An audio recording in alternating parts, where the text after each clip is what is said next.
Sa mga balita sa labas ng bansa, 3 Pinoy ang patay habang 2 iba pa ang kritikal matapos masunog ang isang residential building sa Kuwait. Sa datos ng Interior Ministry ng Kuwait, nasa 49 na ang nasawi sa malagim na sunog. Karamihan sa mga namatay ay pawang mga Indian. Ayon sa Department of Migrant Workers, nagtatrabaho ang mga biktimang OFW sa isang construction company. Inaasikaso na ng ahensya ang pag-uwi o pagpapauwi sa mga labi ng mga nasawing Pilipino. Nangyari ang sunog habang mahimbing na natutulog ang mga biktimang manggagawa. Sinisisi ng Deputy Prime Minister ang may-ari ng paupahan dahil sa kapabayaan. Tiniyak naman ng DMW na binabantayan nila ang sitwasyon ng mga OFW na apektado ng sunog.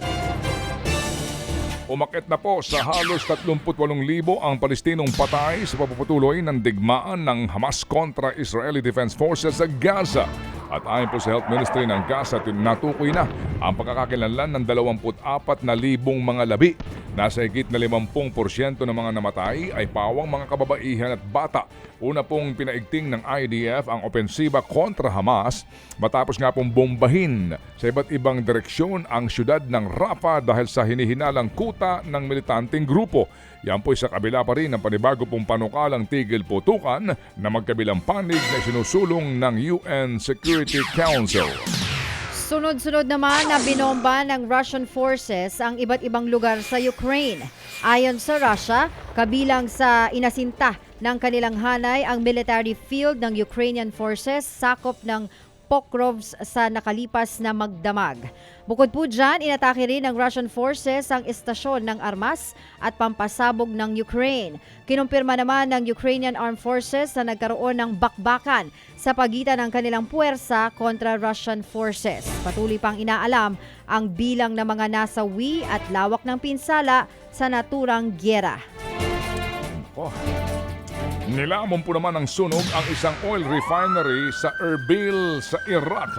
Sa tindi ng apoy ay halos mabalot na ang kalangitan sa apektadong syudad. Ayon po sa mga paunang investigasyon, pumutok ang sunog pasado alas 8 ng umaga noong Miyerkules matapos magsimulang masunog ang bodega ng aspalto. Wala po namang napapaulat na patay o namatay o nasaktan sa naturang sunog. Aabot sa 40 katao ang nasagip matapos masunog ang isang residential building sa Miami, Florida, USA. Ayon sa rumespondeng bombero, isang lalaki ang nakita nilang biktima ng pamamaril sa pinangyarihan ng apoy.